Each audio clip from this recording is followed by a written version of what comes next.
Parfois, ce que nous pensons savoir ou valoriser entre en conflit avec ce que nous faisons réellement, créant une situation de malformation identitaire. La manière dont nous gérons ces contradictions internes a un impact profond et souvent surprenant sur nos vies, influençant nos choix sans que nous en ayons toujours conscience. Imaginez une nuit fraîche de décembre au milieu des années 1950. L'air est chargé d'attente, non pas d'une joie festive, mais d'un pressentiment de catastrophe et de salut miraculeux. Dans une petite maison de Chicago, un groupe appelé les Chercheurs ou la Fraternité des 7 Rayons s'est rassemblé, les yeux tournés vers le ciel, le cœur plein d'une foi inébranlable. Mené par une femme nommée Dorothy Martin, qui disait recevoir des messages d'extraterrestres, ces personnes avaient fait des sacrifices extraordinaires. Ils avaient quitté leur emploi, donné leur argent et abandonné leur domicile en quête de foi. Pourquoi ?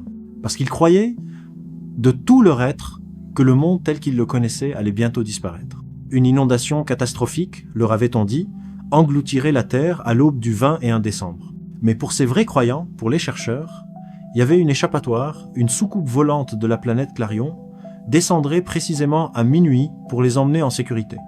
À mesure que l'heure fatidique approchait, la tension dans la pièce était palpable. Ils s'étaient préparés à ce moment pendant des mois, voire des années. Ils avaient retiré tous les objets métalliques de leurs vêtements, croyant que cela pourrait gêner le champ magnétique de la soucoupe. Ils restaient en veille silencieuse, certains fredonnant doucement, d'autres respirant simplement dans cette atmosphère chargée.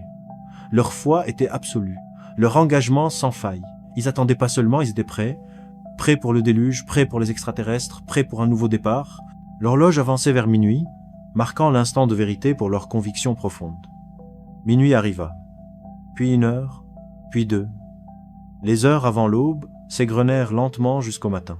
Aucune soucoupe volante n'apparut, aucune inondation dévastatrice ne se produisit.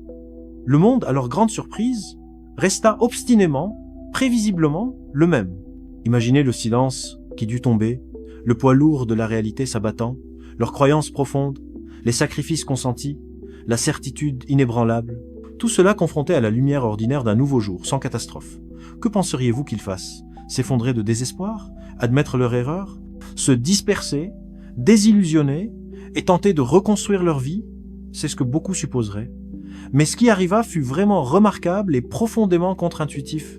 Au lieu d'abandonner leur prophétie, au lieu de reconnaître l'écart flagrant entre leurs croyances et la réalité, les chercheurs firent quelque chose d'étonnant. Ils ne se contentèrent pas de garder la foi, ils l'intensifièrent.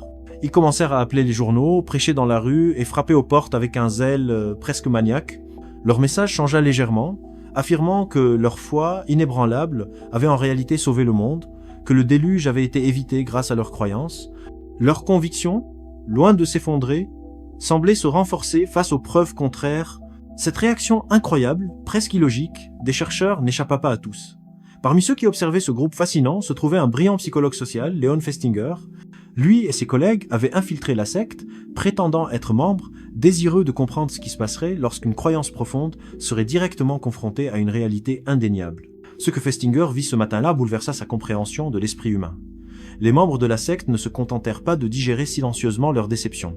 Ils travaillèrent activement à donner un sens à l'absurdité, à réconcilier d'une façon ou d'une autre la prophétie ratée avec leur foi inébranlable. C'est cette conviction intensifiée, plutôt que l'effondrement de la croyance, qui suscita son idée révolutionnaire. Cette observation mena Festinger à formuler ce qu'il appela la théorie de la dissonance cognitive. En résumé, c'est l'intense inconfort mental que nous ressentons lorsque nous avons deux idées, croyances ou valeurs conflictuelles en même temps, ou lorsque nos actions contredisent ce que nous croyons vrai. C'est comme avoir deux aimants opposés dans l'esprit, qui se repoussent sans cesse, créant une tension désagréable. Ce malaise, cette dissonance, n'est pas une simple gêne, c'est une force psychologique puissante que nous cherchons à réduire. Quand ce frottement mental survient, notre esprit se met immédiatement en action pour le faire cesser. Imaginez une alarme de voiture hurlant dans votre tête. La priorité dans une telle situation, c'est d'arrêter cette alarme et de trouver une cohérence entre la situation réelle et notre interprétation ou perception interne des faits. Nous n'aimons pas avoir des pensées contradictoires. Alors, comment calmer cette alarme ? Il existe plusieurs moyens principaux pour réduire ce malaise. Une méthode courante est de changer l'une des croyances ou comportements conflictuels Par exemple, si vous savez que fumer est mauvais mais continuez, vous pourriez essayer d'arrêter, modifiant ainsi votre action. Ou vous pourriez décider que les risques sont exagérés, modifiant votre croyance. Une autre stratégie puissante est ce que Festinger appelait la rationalisation ou la justification. Plutôt que de changer nos croyances ou actions, on ajoute de nouvelles pensées ou informations qui comblent le fossé entre les idées contradictoires. On pourrait dire oui, fumer est mauvais, mais ça me détend et le stress aussi est nocif, donc ça équilibre. Notre esprit cherche toujours un terrain d'entente pour que les croyances coexistent. Dans le cas des chercheurs, ils n'abandonnèrent pas la prophétie, ils la rationalisèrent en inventant une nouvelle croyance. Leur foi avait sauvé le monde, donc le déluge n'était pas nécessaire. Cela leur permit de garder leur conviction initiale et de restaurer leur équilibre psychologique. C'est une forme de pliage de la réalité ou de notre perception pour que tout rentre à nouveau parfaitement. Cela nous conduit à une vérité fascinante, souvent difficile à comprendre sur le comportement humain. Pourquoi choisissons-nous parfois des chemins qui nous nuisent? Pourquoi préférons-nous nous faire du mal plutôt que d'accepter un fait? Ce n'est pas toujours une question de dommage physique évident, cela peut se manifester de manière subtile et insidieuse, et la dissonance cognitive joue un rôle majeur. Pensez à la personne qui entretient une mauvaise habitude, même en sachant qu'elle est nocive. La dissonance est claire. Je veux être en bonne santé contre je continue ce comportement malsain. Pour résoudre ce conflit, au lieu de changer, elle peut rationaliser en disant tout le monde a un vice, je commencerai la semaine prochaine, ou la vie est trop courte pour ne pas en profiter. Cette rationalisation permet à la mauvaise habitude de persister, causant des dommages à long terme, tandis que le conflit interne est momentanément apaisé. Ou imaginez quelqu'un qui reste dans une relation toxique ou un travail épuisant, il sait qu'il est malheureux, mais partir crée une énorme dissonance, je mérite mieux, s'oppose à je suis encore là.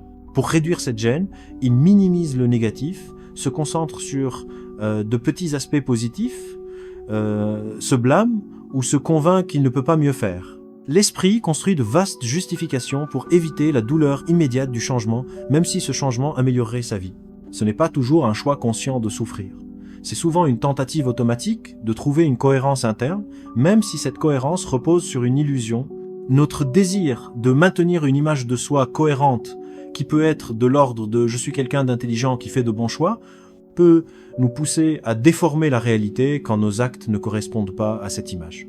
Nous préférons inventer une raison à nos mauvais choix, plutôt qu'admettre que nous avons agi contre nos intérêts. La question « pourquoi nous faisons-nous du mal ?» devient moins une question de malveillance intentionnelle que de besoin psychologique d'apaiser l'inconfort des pensées contradictoires. Nous restons sur une voie nuisible, non parce que nous voulons souffrir, mais parce que changer, admettre une erreur ou faire face à une vérité inconfortable créerait un tumulte interne encore plus grand. Le chemin de moindre résistance mentale est souvent celui de la plus grande autosabotage. La dissonance cognitive n'est pas qu'un concept psychologique lié à des événements extrêmes.